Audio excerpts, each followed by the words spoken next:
বন্ধুরা, আজকে আমি রান্না করব স্যালমন ফিশ। ছোটবেলায় দ্য লাঞ্চন গল্পে পড়েছিলাম এই স্যালমন ফিশের কাহিনী। তো যাই হোক, এটা খুবই এক্সপেন্সিভ একটা মাছ। এই মাছটা, এই এক পিস মাছ হচ্ছে ওয়েট ছিল 1 পাউন্ড, আর এটার দাম নিয়েছে $10।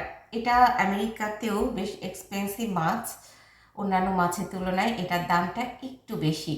আমি এর আগে খাইনি, মামুন একদিন রান্না করেছিল, বাট খেতে পারিনি কারণ তখন বেশ স্মেল আসছিল, একটা ব্যাড স্মেল।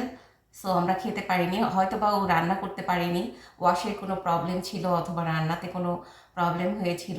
তো আমার তো খুবই খেতে ইচ্ছা করছে, আজকে নিয়ে এসেছি। দেখি আজকে যদি গন্ধ লাগে তাহলে নেক্সট টাইম আর কখনোই আনবো না। তবে আজকে আমি এই মাছটা রান্না করব এবং অবশ্যই খেয়ে আপনাদেরকে রিভিউ দিব। তো বন্ধুরা, আমার হচ্ছে স্যালমন ফিশ রান্না হয়ে গেছে আর আমি এখন খাবো। এই যে দেখতে পাচ্ছেন, আজকে আমি লাউ বড়ি দিয়ে যে রান্না করেছি, ওই লাউ বড়ি দিয়ে এই তরকারিটা খাবো। আর হচ্ছে এটা হচ্ছে সেই বিখ্যাত স্যালমন ফিশ। আমি খেয়ে আপনাদেরকে রিভিউ দিচ্ছি যে এটা খেতে কেমন।